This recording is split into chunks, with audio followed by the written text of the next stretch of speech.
So this is huge. I believe that my key to success, and especially in the fix and flip side, was that partnership. What are some big wins that you've had in your wholesale business, and some big wins that you've had in the fix and flip as far as numbers and profits on certain deals?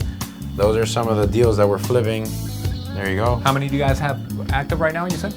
How many are here? About 14, I think you said. Something like that, yeah. The properties that made us bleed a little bit were all properties outside of my core buy box. Welcome back to the Come Up Story Lifestyle Podcast.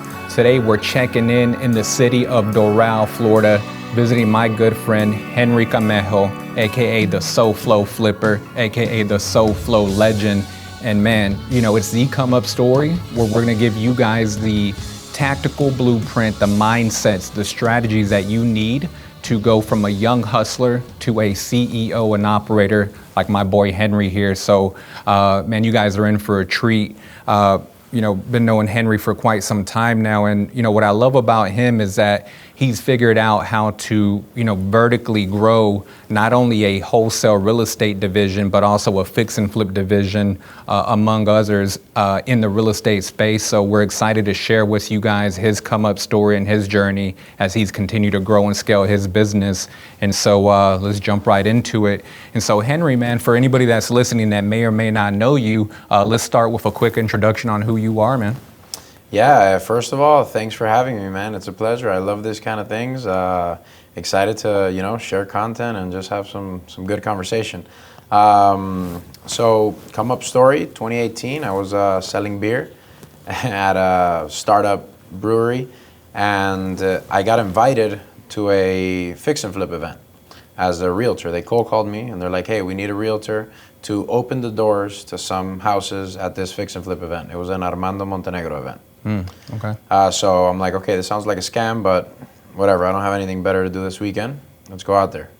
So I go out there, and as we're in the bus driving to these properties, they just needed a licensed realtor to open the keys, right? To open the lock boxes. Gotcha. To these distressed properties. And I'm listening to these guys talk on the bus, and the whole time I'm thinking, holy shit. If these guys could flip, why can't I, Like, where have I been? I've been in the dark this whole time. I became a licensed realtor back when I was 18 years old. So I had been licensed for 6 or 7 years at that point. Gotcha. And that really opened my eyes. So that weekend I was like, okay, fix and flip is what I'm doing. I'm decided. I'm practically an expert now because I went to a 3-hour course. So yeah, that I made that decision that Sunday after the event, and never looked back. Wow, man, I love that. And what was it about the conversation or the event that really sparked that interest? Because from what it sounds like, you had your license, right? But you wasn't using it. You was working full time with the beer company. I was working full time at the beer company. My license, every year I do 1 or 2 transactions, a rental here and there. Mainly friends and family. I wasn't doing much marketing for it. I kind of just got my license because, hey, everybody has a real estate license. You hear that the commissions are big and you can make a lot of money. But being a realtor is tough, bro. That's a full-time job, and I wasn't treating it as such. It was more like a side hustle. Gotcha. When I go to this course, my mind was really it was blown away that I never thought about fix and flipping as a serious business. It was just kind of that thing that you see on HGTV, Yep. And you're like, yeah, that's bullshit. How do you find a house like that?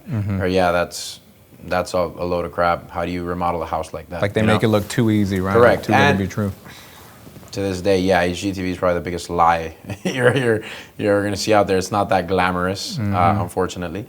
But yeah, they kind of they did a really good job at explaining the basics. Okay. They left a lot you got to figure out on your own at that event. But I want to say it was just, it was luck. And I don't believe in luck very much. I believe in preparation meeting opportunity, right? I've always been very open to new opportunities and always willing to give everything a try. So I guess that was my opportunity. I was prepared at the moment to jump into something new, and I took advantage of it. You said it was a realtor. They called you, hey, we see your license. Join us for this event. Open up the doors. And, just that quick glimpse into that world gave you enough confidence to, hey, man, I've had my license, but there's something here in this fix and flip. Was it like the money they was talking about they was making? Or, what was just the spark, right? Yeah, so the money, of course. Yeah. They're talking about making $40,000 on a flip. Gotcha. I'm like, okay, my salary is 60 grand. I could do 2 of those and, make 150% of my salary. That sounds pretty good. And I also thought it would be like a good kind of side hustle in the meanwhile, and it eventually turned into my full-time business, which it is now. But yeah, Gotcha. at first it was just a quick way to make $40,000. The way they explained it made it seem very simple. And yeah, dude, I'm pretty hard-headed. I feel like when I decide I'm going to do something, it's really hard to convince me otherwise. Nice. And I think that's a good trait in entrepreneurs. It's a painful trait because you have a really hard time with rejection or a really hard time giving up. But that's how it all started. That Sunday I made the decision. I think it had been 10 days before my LLC was open. Wow, that's quick. Yeah. I love that, man. So there's a lot of power that the audience can take away, is that once you make a decision, make the decision and get the commitment in place and go all in, have that forward vision and trajectory. So, man, made the decision, LLC up in 10 days. So let me ask you this, man, as we talk about like the earlier part of your journey, right? So you had the real estate license, you was in the sales with the beer company. When you started learning about real estate, did you learn the traditional side? Did you go right into fixing and flipping? Did you go into wholesaling? Talk to us about like the first kind of 6 months in the business, like, what were some lessons learned and kind of what was your trajectory to go from, hey, I have my license part-time, I don't really know too much about the business. So how did you cut your teeth in the business, man? Did you have mentorship, or what did that look like to get started? Yeah, the first 6 months are always kind of ugly. And whoever tells you otherwise, good for them, they got lucky. But yeah, so it started like this, right? The traditional side, I kind of had it down packed. I'd been a realtor for 6 years. I'd done a few transactions a year, but I understood it. Gotcha. I understood the gist of it. I'd done some rentals, I'd done some listings, I'd also represented some buyers. When I go to this course, they make it very simple. But the first 6 months is when you're really going out there doing it. You see all the bullshit that they sold you and how difficult it really can be, right? So I want to say what were the biggest hurdles were, one, I understood how difficult it is to find the deal. Okay. Number two, I underestimated how hard it would be to get the financing for these deals. Got it. And then I didn't understand the construction aspect of it. But I'll tell you what I think my key to success was. On Monday, I decided I'm going to fix and flip that Sunday, right? Yep. So Monday, I take my cell phone out and I start going through my contacts. Gotcha. And every person that I thought had enough money to lend me for a fix and flip, I wrote it down on a list. I wrote down 10 names. Obviously, a couple people told me, you're crazy, you're going to lose your ass, that's a very risky business. Yep. Until somebody told me, let's meet. I met with that person on Tuesday, right? Sunday I went to the course. Monday I made my list. Tuesday I met with potential investor. That potential investor is still my partner until this day. Wow. We've done incredible. Yeah, over 200 transactions at this point together. And he basically, I approached him and I said, hey, this is the business plan. This is what people are doing. This is, here's a property. He bought it for 300. He put about 50K in rehab because look at the pictures. He sold it for 420. This guy probably made, 40K after closing costs and everything. So I didn't just go ask for money. I went to present an opportunity. He said, I won't lend you money, but I'll partner with you. I'm like, okay, that's just as good. Let's do it, right? And I think I secured the money, right? Yep. I'm the real estate guy. I'm the one that's going to go out there and hustle, find these deals. I'm the sales guy. And my partner says, we need a good contractor that we could trust. Got it. And instead of hiring the contractor, we're going to invite him to be a partner in the business. All right? With a percentage of the business, because it needs to hurt him if we lose money. Okay. And I'm like, okay, that makes sense. That's I have smart. the guy. So that was Tuesday. On Wednesday, we met with Sebastian from Black and White. And Thursday, we met with Sebastian and Gabriel, because he said, oh, I have another partner. You need to meet him. Okay.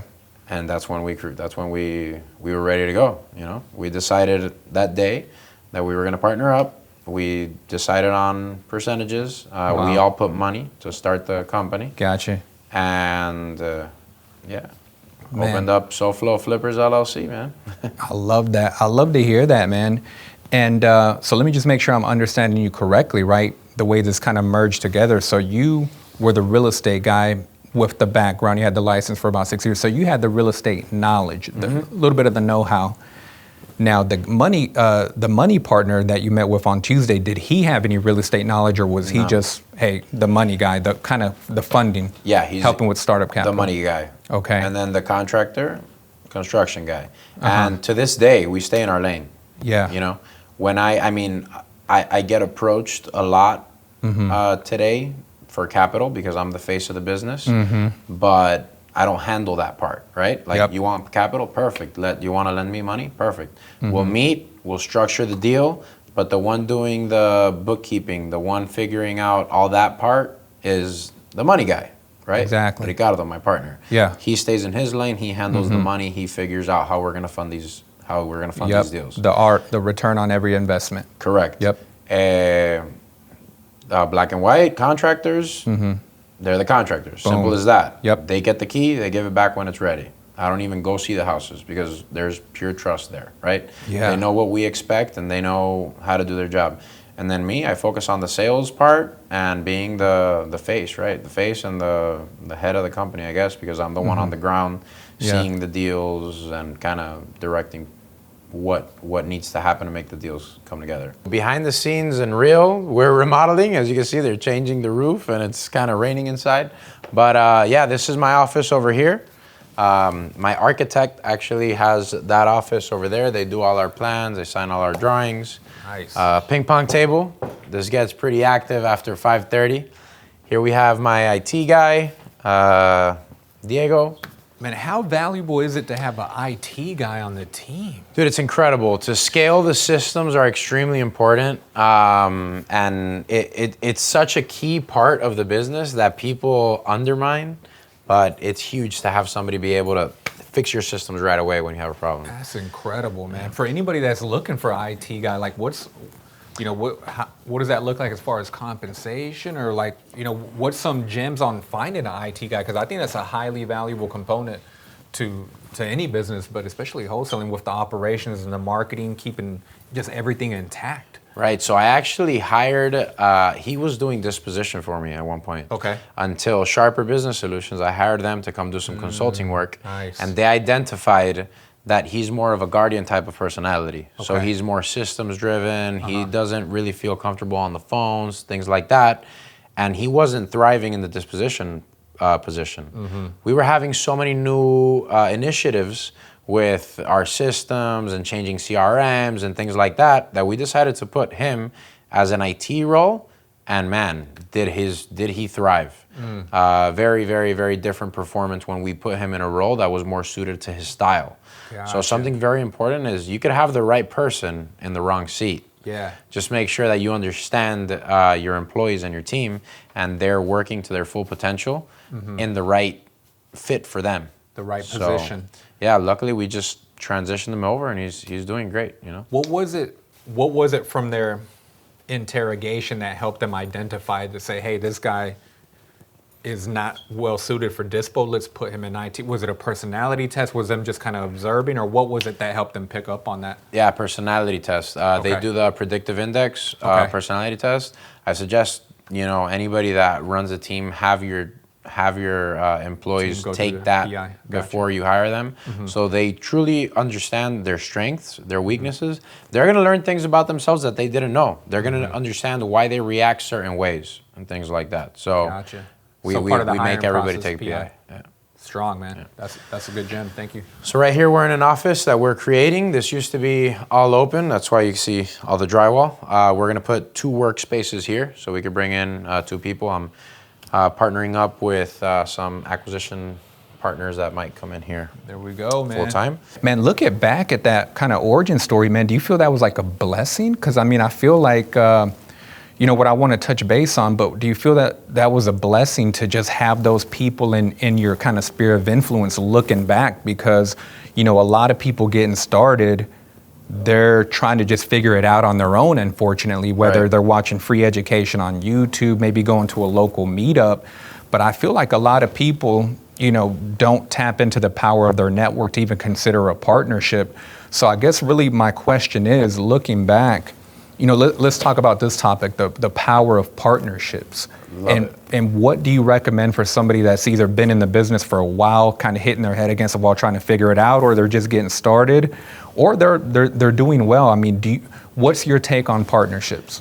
Number 1, don't underestimate the power of partnerships. Mm-hmm. You could do a lot more as a team than by yourself. Mm-hmm. But you have to make sure that these partnerships make sense for everybody. Mm-hmm. And how do you make sure that they make sense for everybody? You have to complement each other, right? If you have 2 visionaries, if you have 2 of the same personalities and 2 people trying to do sales, you're not going to do that great. Mm-hmm. Now, if you have a sales guy, visionary, outgoing, out there, head of the company, and then you have an integrator, because that's where I lack. Mm-hmm. Okay, cool. That's a partnership that makes sense. Yes. That's a partnership that is going to be healthy and grow on its own, because you kind of complement each other. Mm-hmm. So I believe that my key to success, and especially in the fix and flip side, was that partnership, bringing in the 3 pieces of the puzzle that allowed us to scale the business. My contractors don't have to worry about running a ARV or understanding a contract. Mm-hmm. My money guy, he doesn't worry about ARVs or understanding contracts. Guess what? I don't talk to my accountant. Money guy does that. Mm-hmm. I don't need to talk to my accountant, because I trust that Ricardo knows what he's doing, because that's his background. That's what he does. Mm-hmm. Banker his whole life, right? Mm-hmm. Mm-hmm. The construction guys, guess what? I don't need to know how to place drywall. I don't need to know how to, put a floorboard, mm-hmm. because my contractors are there, right? Doesn't mean don't educate yourself on the broad, mm-hmm. but I like the fact that I don't have to worry into the minute details of their lanes, and I can stay in mine. So partnerships are very, very powerful if you structure them correctly, and you're partnered with the complementary person. So that's a major takeaway for anybody watching, right? Is that if you're considering a partnership, try to vet out the people around you that complements what you're deficient in, right? Mm-hmm. If you're the visionary, find somebody that's an integrator. Because I think, would you say a mistake a lot of people make is that they have a good friend that, hey man, I know this guy's a hustler like me. We're both great at sales and talking to people. Let's partner together. It's a huge mistake. And it's a very common mistake, mm-hmm. because people like doing business with people that are similar to themselves. Exactly. Right? Yeah. Mm-hmm. So if I like doing business with people that are similar to me, they're going to have similar traits. They're going to have similar qualities. Mm-hmm. And that's not necessarily the correct person for my business. Right? Yep. Because if we have 2 people that hate systems, that mm-hmm. hate back-end office stuff, who the hell is going to do all that stuff? Nobody, right? It's not going to get done. It's going to be a mess, right? There you go. So you have a mess of a partnership. And that's when stuff gets sticky. Mm-hmm. That's when, hey, maybe it works out at first, right? Yeah. But when it gets to a certain scale, when it gets to a certain point, it becomes problematic. Gotcha. And before we move on from this, I mean, do you feel that was like the jet fuel? I mean, looking back, say if you would have tried to figure it out by yourself, do you think you could have got as far as you did now? As many transactions as you guys done now? I mean, and just for reference, what year was this when you guys formed this partnership, when you guys kind of got together and went in? 2018. 2018, yeah. We're in 2023 now, so that's about 5 years. Mm-hmm. And just for reference for anybody watching, about how many deals, what kind of deal volume have you guys been able to accomplish in that short 5-year window with this partnership? Just over 200. 200. Mm-hmm. See, that's rocket fuel, man. Some people might not even get to 200 flips in their career, right? So, looking back, do you feel that was a rock if you would have just went solo trying to do it by yourself? So I'll tell you what. Knowing everything I know today about business and structure and all that, I was not as intentional when I seeked out these partnerships, right? But it was a blessing that it turned out as well as it did. Nice. Nice. So yeah, I don't want to say it was 100% me being extremely intentional and knowing that I need, because I didn't know all this business stuff. I hadn't gone to all these masterminds. I hadn't invested in my education like this. I was still in college, studying hospitality, which has nothing to do with anything. So yeah, you could say that these partnerships were definitely a blessing and the key to my success. Yes. Very strong. Do you have partners in your other businesses as well, in the other ventures that you have? I do. So actually, every business that I have, I have some form of partnership. And every business that I have some form of partnership. And I'm a big believer in that, in collaboration. Collaboration over competition. Like, you'll have people brag about, I did all these flips by myself. I have no partners. Okay, I highly doubt you did 100, Yeah. And if you did, you probably got a lot more brain damage than I did because I was able to specialize just in what I like, Hey, partnerships aren't for everybody, and I'm not saying there's just one way to do things, but it works out for me personally, and I seek out these strategic relationships and these strategic partnerships pretty much in every business that I'm involved in right now. Beautiful. And now, just for anybody watching, is there any just key takeaways? Is if you are very serious and intentional, anybody out there listening about, hey man, I think that resonates with me, I need to look into a partnership. Is there any kind of, any tips out there when you're vetting out somebody to bring on to your potential future endeavor? Like, is there any questions you want to ask, or is it more so about just realizing the personality traits and what that other person is good at? But anything else you would advise the people watching as far as how to form a strategic partnership? And it boils down to this. Identify your values. Okay. Identify your core values and make sure that person aligns with your values. Because even when you don't intentionally know that you're acting on your values, subconsciously you are. So understand what your values are and make sure that this person aligns with that. I'll give you a great example. I've been working with Marco on one-on-one, which is our education business. We teach people how to fix and flip in Spanish. And yesterday, we're filming our course, and for first time, I shared my core values while shooting the video live. Okay. And then Marco shared his core values while shooting the video live. I had never heard his core values before. He had never heard my core values before. Dude, it was almost like he copy-pasted them off of my, obviously different wording, because we didn't do them together, believe it or not, but we stand for the same values, and we're built on the same principle. Guess what? That's why we get along so well. And that's why I could trust him the way that I do, and that's why he trusts me the way that he does. And that's very powerful. You guys are operating on the same frequency. Man, would you like to share some of those values with the people listening? Sure. Your top three or however they are. So I'll give you the values of Grand Offer, of the company. Grand Trust. We focus on integrity and trustworthiness. I want to make sure that I could, have faith that my team is acting, in the best for the company. Grand Works. We don't cheat each other for effort. We work hard every single day, and we show up because we're only as strong as our weakest link. And effort is probably the most important thing that you could put in. That's the number one variable that you can control. How much effort you're putting in. So Grand Trust, Grand Works, and Grand Learns. You're always a student of the game, man. You're always a student of the game. And I hate people that get too cocky to see that, because that's the number one weakness. You never know it all. The game's always changing. The market's always adapting. And if you don't stay on your toes, and if you don't continue investing in your education and stay humble about it, you eventually become irrelevant. So Grand Trust, Grand Works, Grand Learns. Love that. Man, thank you for sharing that. That's awesome. Okay. Well, man, fire. So going back to the journey, man, so you formed this alignment, this partnership early on with SoFlo Flippers. talk to us about maybe what that first, maybe the first 3 years looked like. I mean, did you guys just hit the ground running? You guys were just finding deals? What did it look like as you guys actually started doing deals those year 1, 2, and 3? Yeah, so 2018, we partnered up. The first 6 months, as I said, they were tough.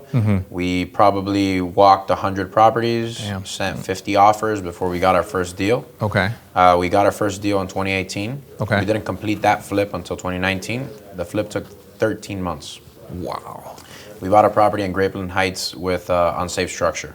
Oh. We didn't know how hard that was going to be to clear up. It had a violation? For unsafe structure, yes. Gotcha. So great first flip, But it was a great deal. We made money on it, besides the fact that it took 13 months.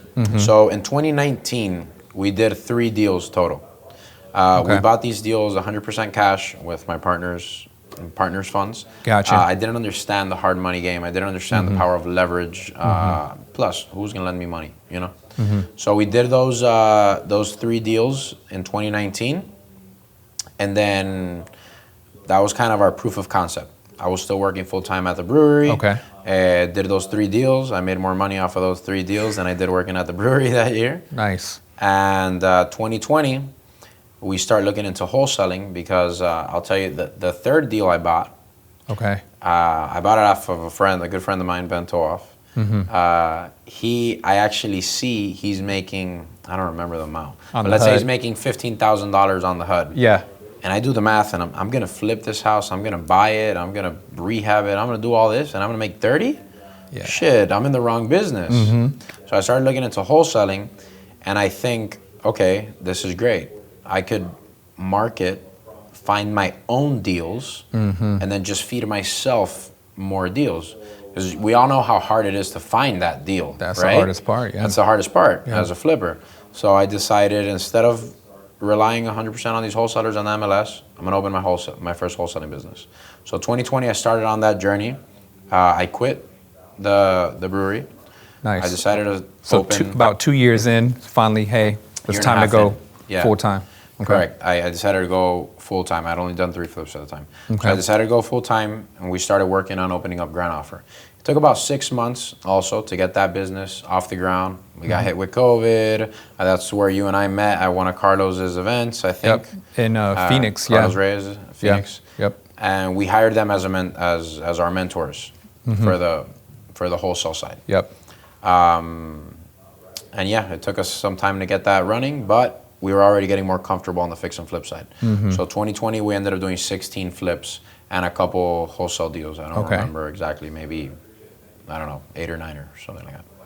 Gotcha, man. And, what I want to say about this is that I feel like there's very few people out there, from my knowledge of the business, that start in the fix and flip arena and are actually willing to invest the time to learn the aspect of sourcing the deal and doing the wholesale aspect of it, which is really the marketing. And the reason I say that, just to share this with you very quickly, that I want to touch on is, before I started my own thing with wholesaling, I was doing high ticket closing for a real estate marketing agency. So I was a high ticket closer pitching investors on, hey, do marketing for your business to get deals. And I remember specifically, I probably spoke to about thousands of investors across the country, but I would remember specifically, anytime I talked to a real fix and flip guy, they're like, bro, this is the last thing that I want to do, pay for marketing, pay for leads, talk to sellers, follow up. They're like, bro, just bring the deal to me, and if the numbers make sense, we're off to the races. So, what I'm saying here is that, what I like about what you did is you've seen the value in that. Can you speak on that as far as you starting as fix and flip, right? Doing flips. What was it that gave you the willingness to want to learn the wholesale side of the business, or to incorporate that? At first I didn't understand it, right? So I wanted to understand what this assignment fee was, whatever, and I kind of became obsessed on learning about it. I find this, Carlos Reyes, these guys, they're doing the Momentum event in Phoenix, Arizona, and I say, you know what, I'm going to go out there because I'm going to learn about this See it firsthand. Right. Yeah. My partner, Ricardo, he's like, perfect, I'm going out there with you. Okay. And he's like, I'm going to take my daughters, okay, which are, they're my cousins. So one of them is a marketing major that used to work at the Twitter building for Viz Media. Oh, crazy. Oh, she's my COO today. Okay. And my other cousin is a finance major, right? So they go out there. We're trying to understand what this wholesaling thing is. Dude, half of the things they were speaking on stage was Chinese to me, right? Yeah. I did not know what cold calling was all about. The PPC, half of the time I was like, what does PPC stand for? Can somebody explain that to me? And then they're like, pay-per-click. Okay, what the hell is a pay-per-click? You know, I'm coming off of beer sales. So this was all new to me. And we go back to strategic partnerships. My cousin Ariana was there. She's a marketing major, just came off of working for Viz Media in the Twitter building. Dude, this is the person that I needed to do my marketing. So, thank God she went out there with me. I'm a sales guy. Perfect. Marketing, sales. That's it. That's simple, right? It's not that simple. And I learned that the hard way. But yeah, we just felt like that would be a good fit. She could do the marketing. I could do the sales. Let's run with it. And we saw the value in being able to provide our own deals. And I'm telling you, it's hard to put a dollar amount on it, because I've bought countless deals from Grand Offer that otherwise, one, Grand Offer wouldn't have been able to capitalize on them, or two, I would have gotten the bulk of the deal cut out by the wholesaler's assignment fee. On the front end, yeah. Right? So how are you gonna rip a $200,000 assignment fee on a $400,000 ARV if you're not doing the whole thing yourself? You know, it's a lot harder. So I really like that vertical integration. I think it's beautiful. My partner's desk over here, and we got 2 acquisition spots. My 3rd acquisition agent is virtual, and I'm gonna have 2 more spots over there for them. Okay. And so you're finally, gonna have about 5 acquisitions reps. Correct. That'll be the goal. And then here's our conference room, which is, again, we're remodeling, a little bit of a mess, but you guys wanted the real shit. Here it is. Yeah, man. So yeah, this is the conference room, and I'll show you guys the contractor's office, and we'll go see where we store the materials. Beautiful, man. So what are you guys doing right now in the wholesale division? What are you guys doing for marketing right now? So as you know, I'm a big cold call guy. Cold calling is my bread and butter. We're also doing SMS. We paused PPC for a little bit, but I'm actually just about to kick it back on. Nice. We paused it during these months that were tough, November, December, January, February. But we'll be back soon. Okay. So here's our little kitchen area, and if we head over here, this is a blessing. Having your contractors in-house. In-house contractor division. So this is my contractor's office. Those are some of the deals that we're flipping. There you go. How many do you guys have active right now, you said? How many are here? About 14, I think you said. Something like that, yeah. So I'm actually 3621 Potter Street. We're having a meetup there on Saturday. Ooh. I'm actually driving out to Tampa tomorrow for that meetup at that house. We're going to be teaching our students live. Did you source all of these deals? Did these come from Grand Offer? So like this was the MLS. I bought it from Marco. This was Grand Offer Direct. We made like 80K on that one. Ooh, that was Grand Offer Direct. Pike Street, Auburndale. I ended up renting that one because I got burned on it. That was Grand Offer Direct, Magnolia. That one was off the MLS because they saw that we bought this one, so we ended up buying that one too. Beautiful. Potter Street was from another wholesaler. So yeah, man, we all the ways, any way we could find the deal. This was a good hotel off Grand Offer as well. Quick question, man, because I think at one point you guys had stopped buying, right? Yeah. How long did you guys stop buying for, and you went all to wholesaling, and when did you start buying again? Because I know you're throwing out fillers that you're buying now. Yeah. So for what period did you stop buying, and when did you start buying again? July market turns on us. I still have a couple deals on the pipeline I'm buying. October comes around, nothing is selling, bro. And I have 24 properties. Hard breaks, e-brake, let's stop right now.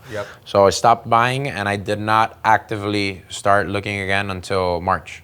February, March. So that was October, November, December, 4 or 5 months. Gotcha. That we didn't buy a deal.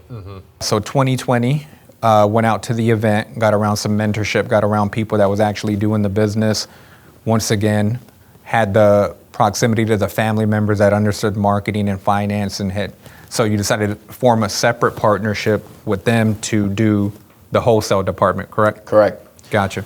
So the way we did it, SoFlo flippers had money because we were flipping already, right? You guys were already actively cranking. Correct. So that company started Grand Offer, right? Yep. So there's silent partners in there that have percentage of Grand Offer to this day. Gotcha. Such as my contractors, right? Because they had some equity in SoFlo flippers, and that equity was used to open Grand Offer. Because we opened not the traditional way. I didn't open cold calling from my house.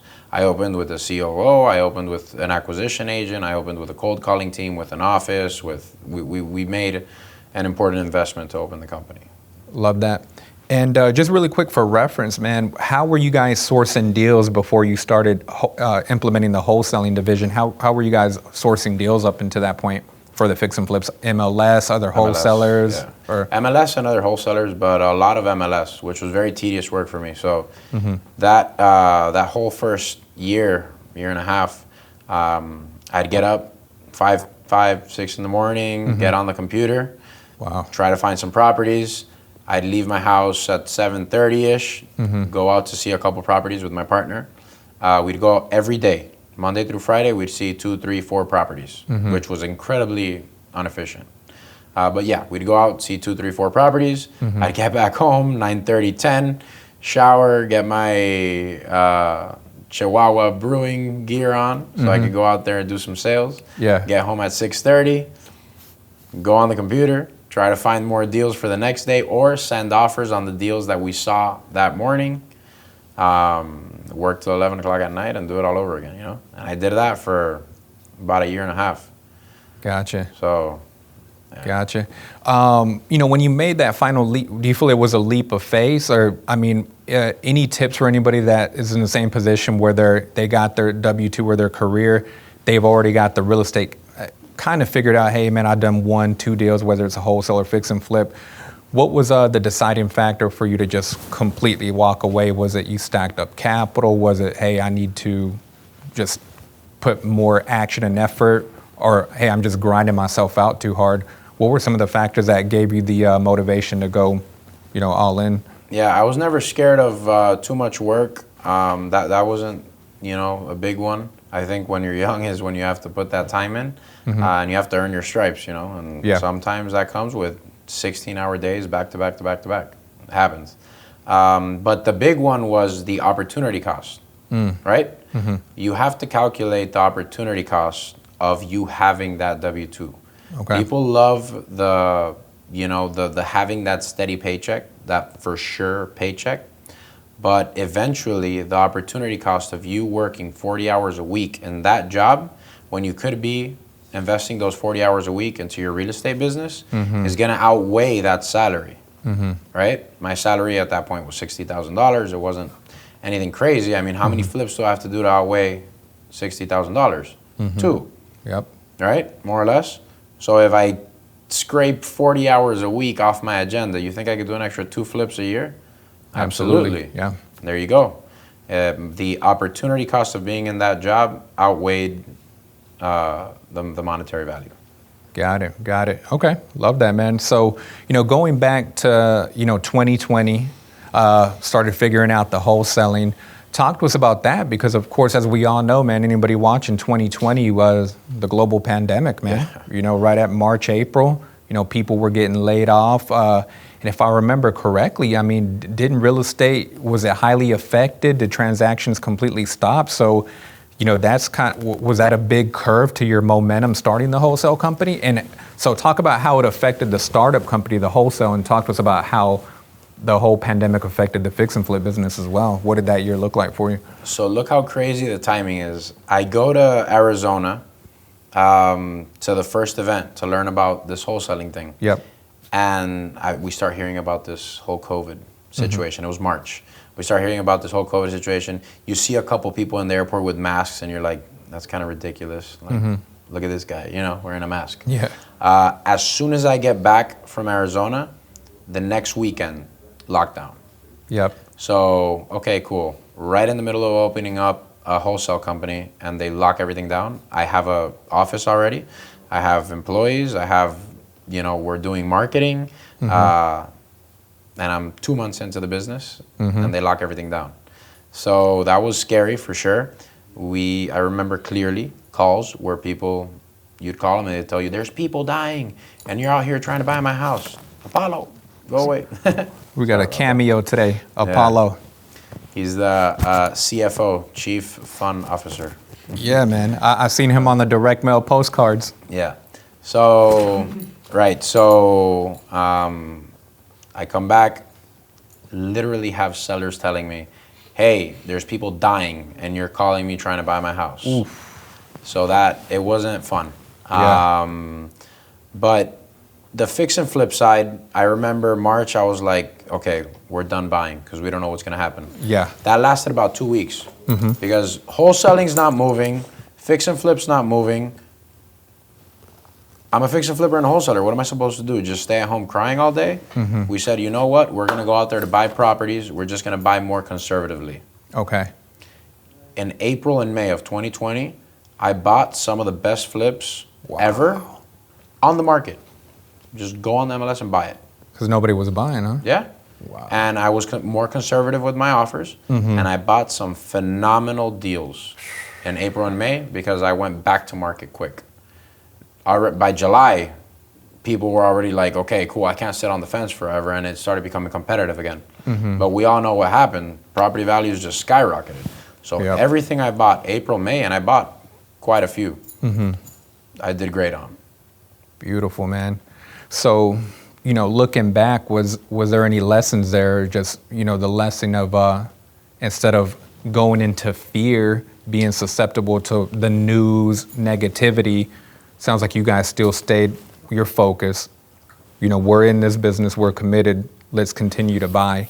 Kind of what was the mindset that the mindset that you had at that time? Because, there was a lot of negativity and fear speaking on that. I mean, what was it having a team around you? Was it the fact that you was already so much invested, or what was it that kept you going during those times of uncertainty? Yeah, I mean, once you go all in on something, man, there's no turning back, right? If you want to be successful in something, you have to burn all the bridges.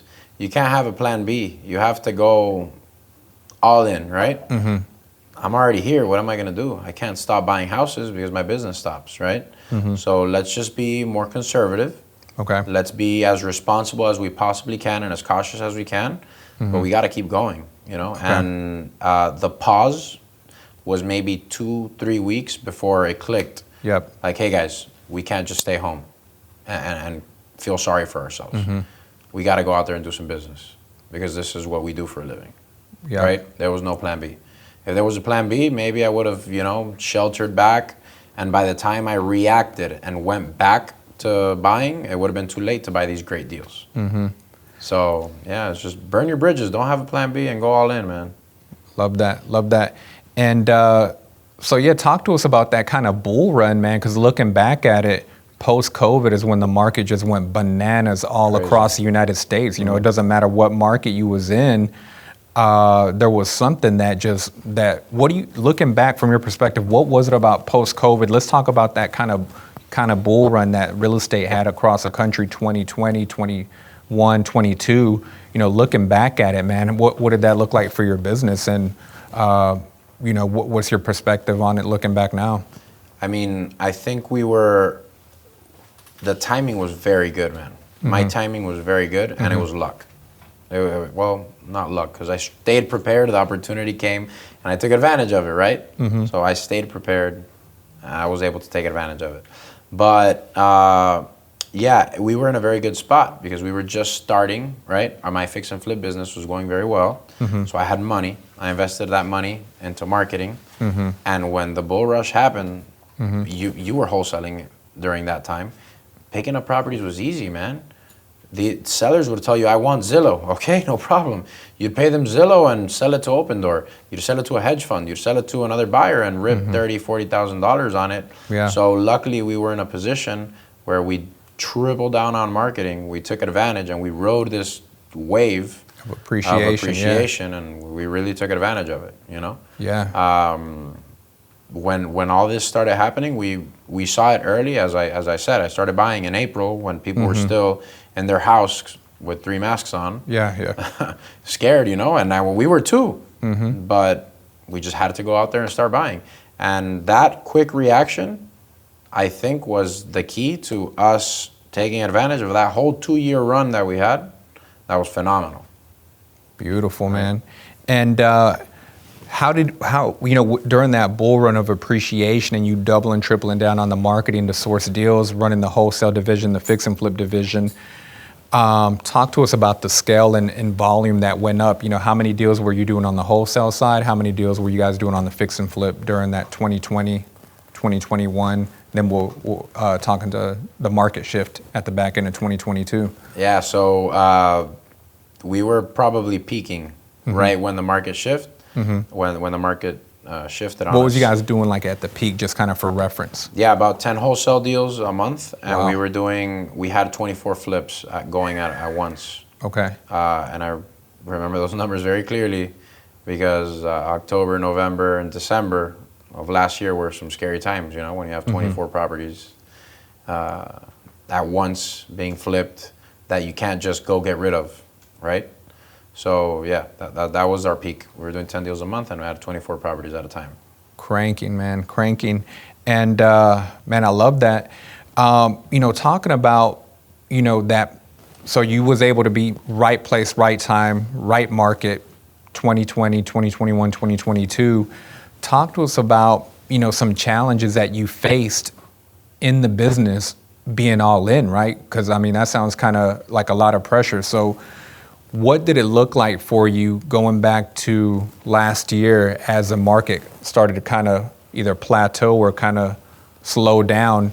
And talk to us about your perspective on why that happened. So what do you think caused the market to shift in 2022? What did the operation look like at that time and how did you shift?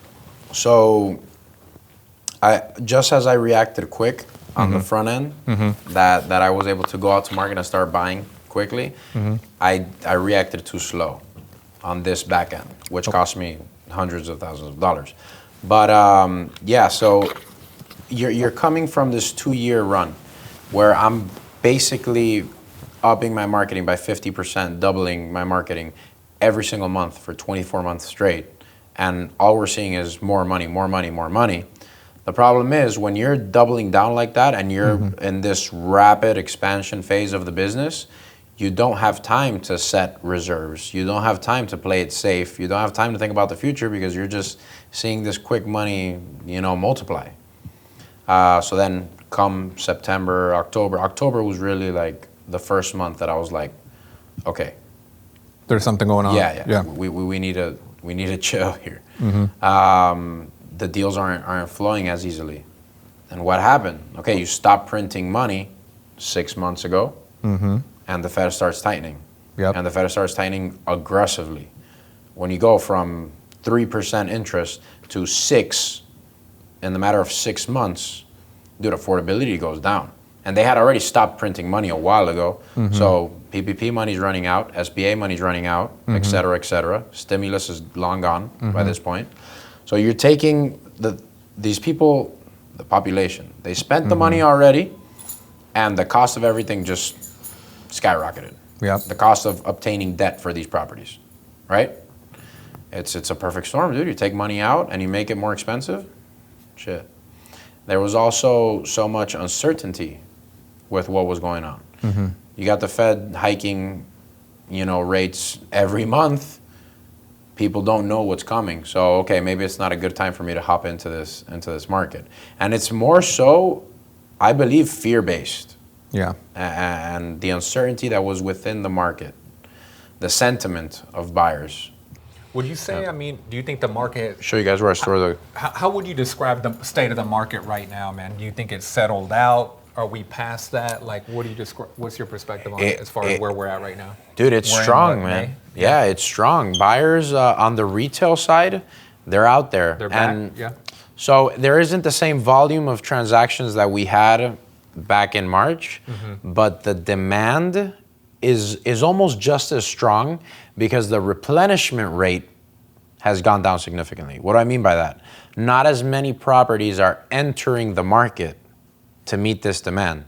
Before, there was more people selling and more people buying. Now there's a little bit less buyers, but there's even less sellers.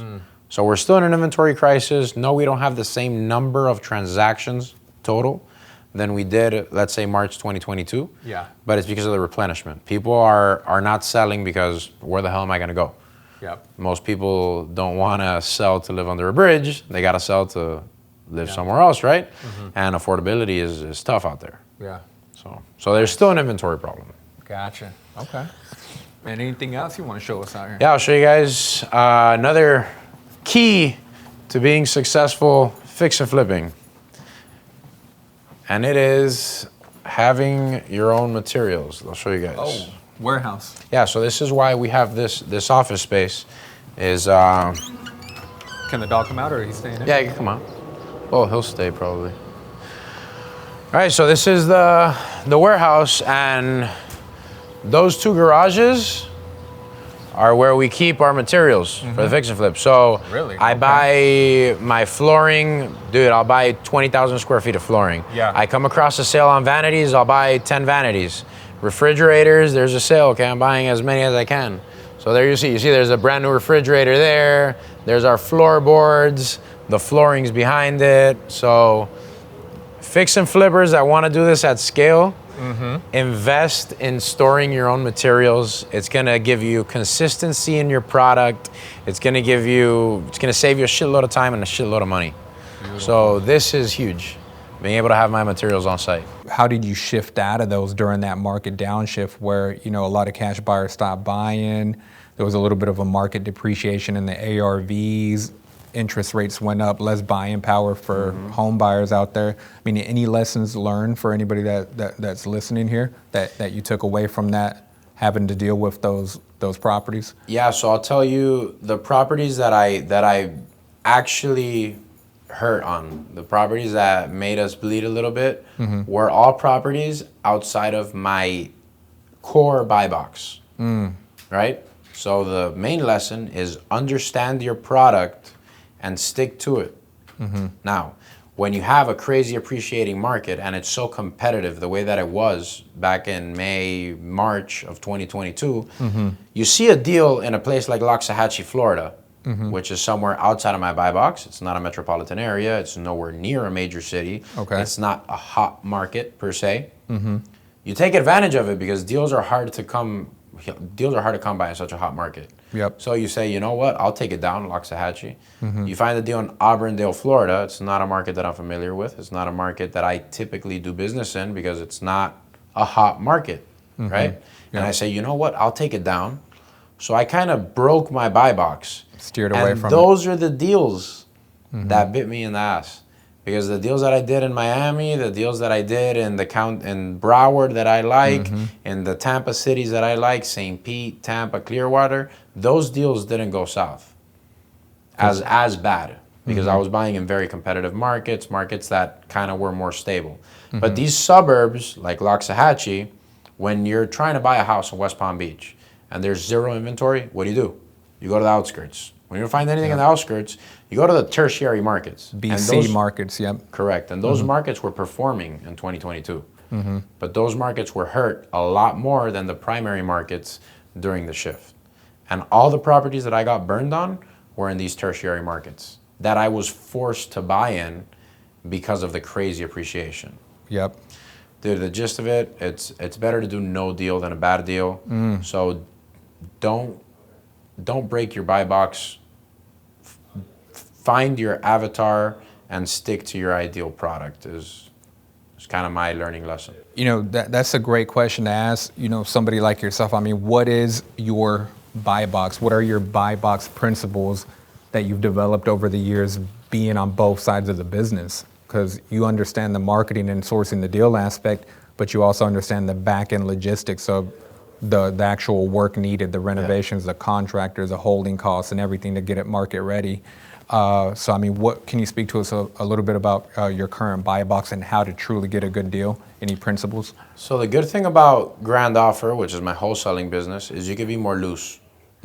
If I don't like the deal to flip it, okay, I'll wholesale it out. I know that there will be a buyer for it. Yep. I mean, within reason, right? But on my fix and flip business, you have to be very strict with your buy box. So what's my ideal buy box? In South Florida, it's a little bit different than Central Florida. I'll talk about that. But number one, CBS construction. I don't like wood frame.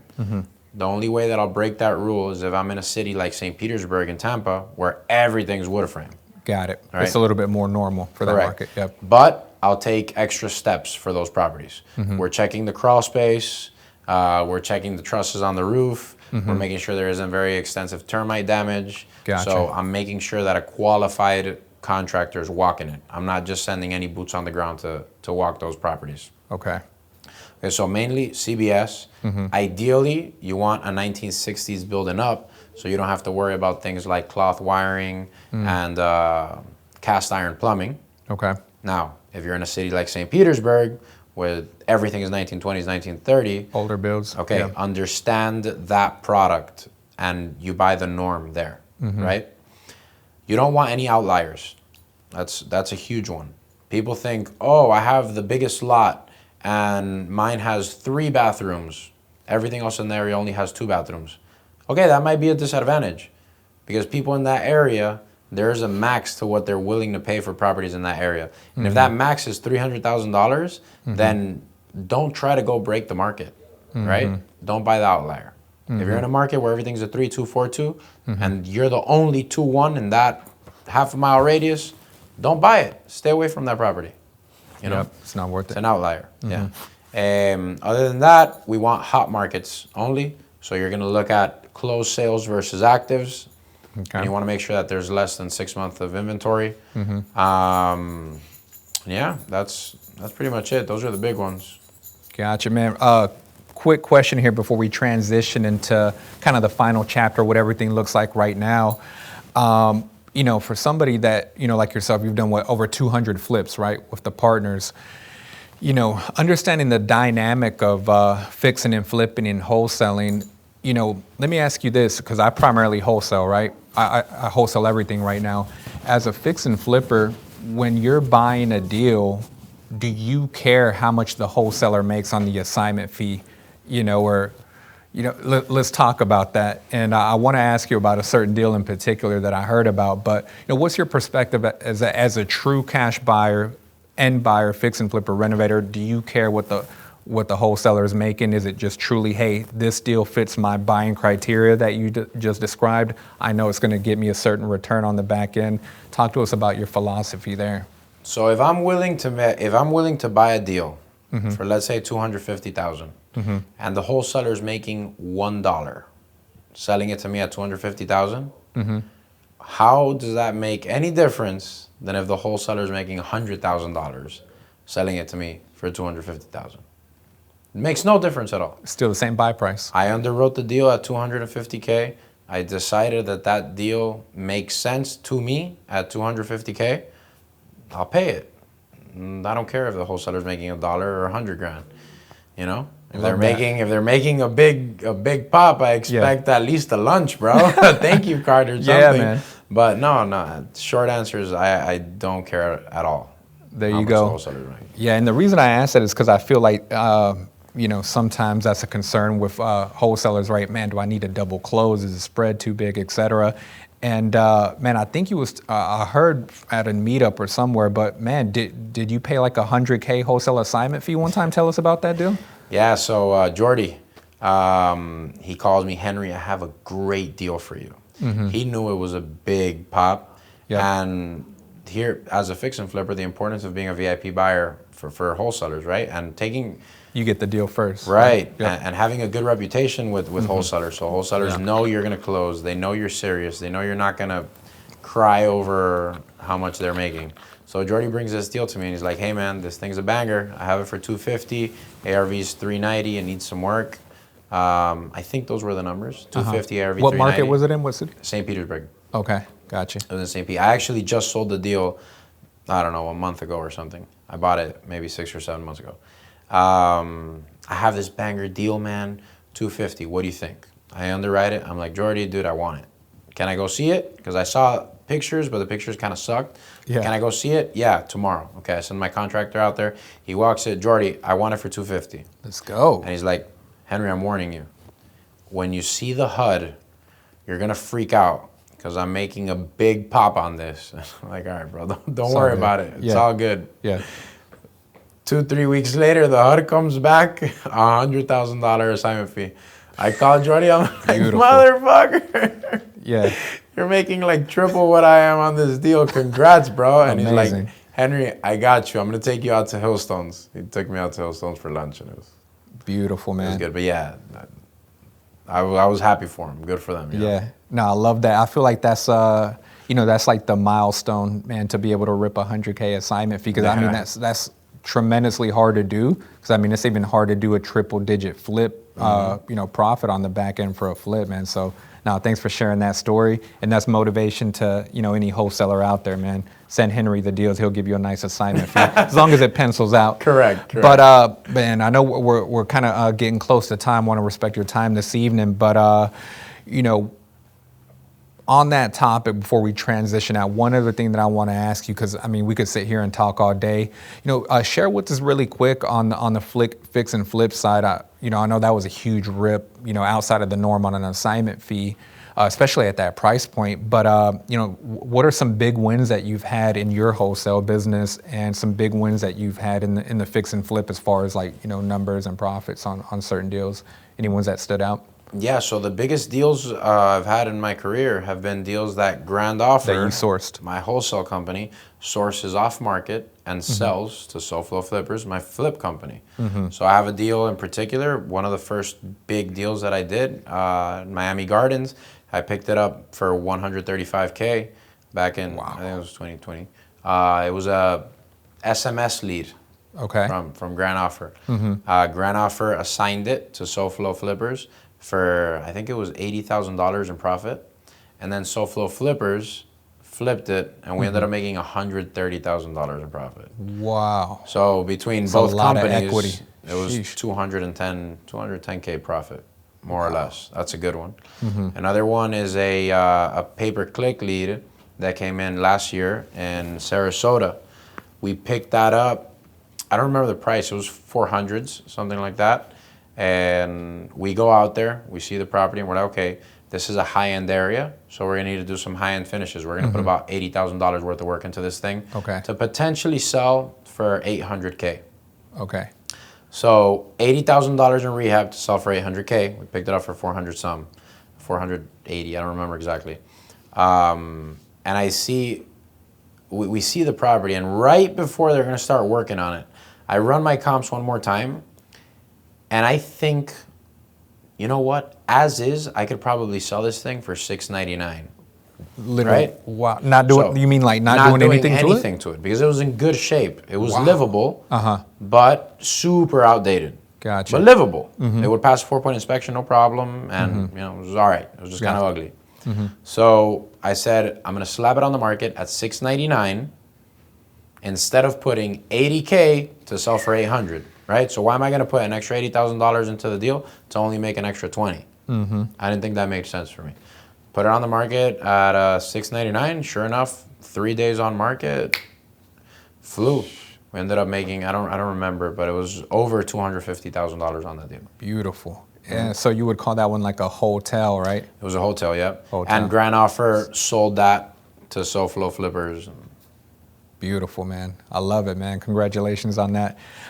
So, man, getting ready to wrap this up, talk to us to finish out, what everything looks like right now, brother, in 2023. I know, I'm excited to learn about it. Share with us what you got going on right now. What does the wholesale operation look like right now? What are you guys doing at SoFlo Flippers? And what's exciting, man, I believe you're getting into the education space a little bit, right? So talk to us about those kind of dynamics where you're at right now to kind of close us out here.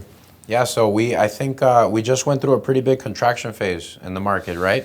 November through January, November 2022 through January 2023. It was scary times. There was a crisis in deal volume. wholesale companies thrive when there's a large amount of transactions, right? Correct. Doesn't matter When if we're in people an are up buying, market. you're good. Correct. Hedge funds are buying, We you're could good. be up Yep. market, we could be down market. But if there's volume of transactions, there's a lot of opportunity for you. Yep.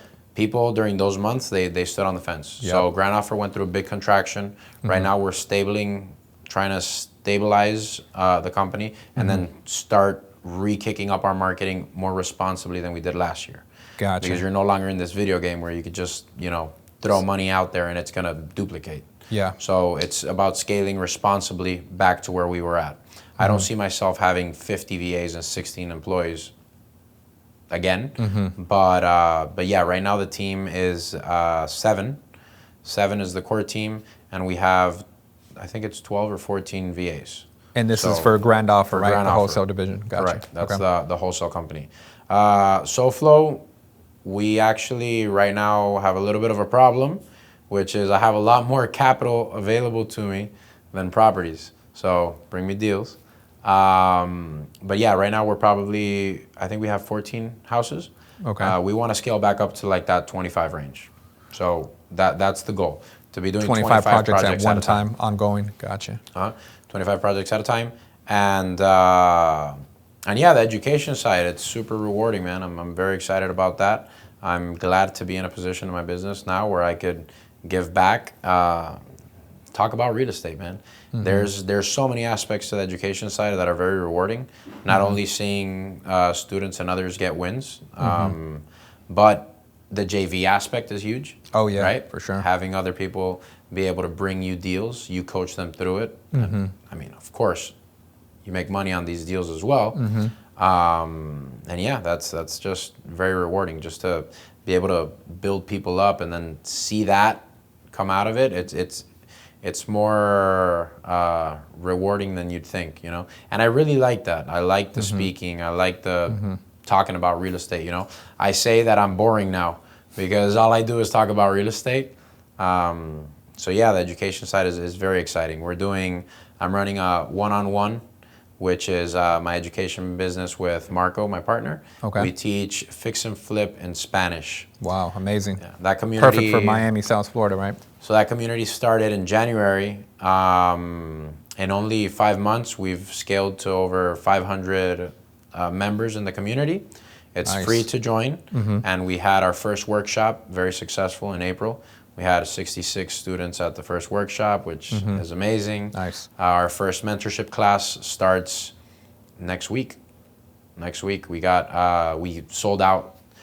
20 was our cap. Okay. We sold out on our mentorship, so that's also great. And you're teaching in Spanish how to do fix and flips Teaching on the fix one-on-one? and flip in Spanish, yes, sir. Beautiful. And then with Willie Numbers, my good friend, we have the real operators, right? Yep. Which is kind of how to vertically integrate wholesaling and fix and flip, how to source deals and get creative with these deals. And that's English. We're doing our monthly meetups. We're doing our webinars every Tuesday. And the goal there is to attract JV partners, attract people that want to do deals with us, Yep. coach them through these deals, and yeah, increase deal flow for us and increase their opportunities to close on these deals, to capitalize on them, Yeah. When I was starting out, you know how hard it was to get education, how hard it was to get Yeah, I know, somebody to coach you through a deal? We're offering this for free because we want to be brought into the deal and we want to have more deals come through our desk because we're buyers, You got a deal, bring me to it. I'll tell you how to lock it up, and then you can assign it to me and make some money. Beautiful. So is that going to be a mentorship program too? Yeah. With the Willie Numbers? Yeah, that mentorship. Our next event is June 14th. Okay. At the Regency by the airport, and we already have confirmed over 70 attendees, and we're a month out. So we'll probably our goal is to get at least 100 people out there, and we'll be announcing our mentorship on June 14th. Nice, man. Well, dude, that's very exciting, man. And, just want to say, much respect for your journey and what you've been able to accomplish so quickly, man. So I think anybody listening, there's a lot of gems to take away from today's episode with Henry. He's a real operator, started as a fix and flip, transitioned to learning wholesaling so he could source his own deals. And now, you get the opportunity to learn from him being a real operator, understanding both sides of the business and, being able to JV, learn from him to condense your learning curve getting started in the business. Or maybe you're already in the business doing deals, but like Henry said, one of his core principles is to always be focused on learning and education, because when you have that behind you, you're able to pivot. Doesn't matter if the market's going up, down, or sideways. When you stay on your A game as far as education and continuing to learn, getting around the right people, you're able to stay in the game and continue to get to the next level. So, brother, to finish us out, man, where can the people find you? Yeah, Instagram at Henry Lee 2, number 2. That's where I'm most active. Of course, Facebook as well, Henry Lee Camejo. And I think they opened the TikTok for me, so I don't know exactly the handle on that. Gotcha. Well, there you have it. So this has been episode 2 of the Come Up Story. So, just how Henry shared with you guys today, you only get one chance to write your story. So make sure you go out there and make it legendary. Let's go. And don't forget to like, comment, subscribe, hit the bells for the notifications. Follow us at _the Come Up Story on YouTube, on TikTok, and the IG is at the Corey Guzman. We're going to continue to bring you guys the heat with other real operators like Henry out here in South Florida and across the country. So that's it. Let's go.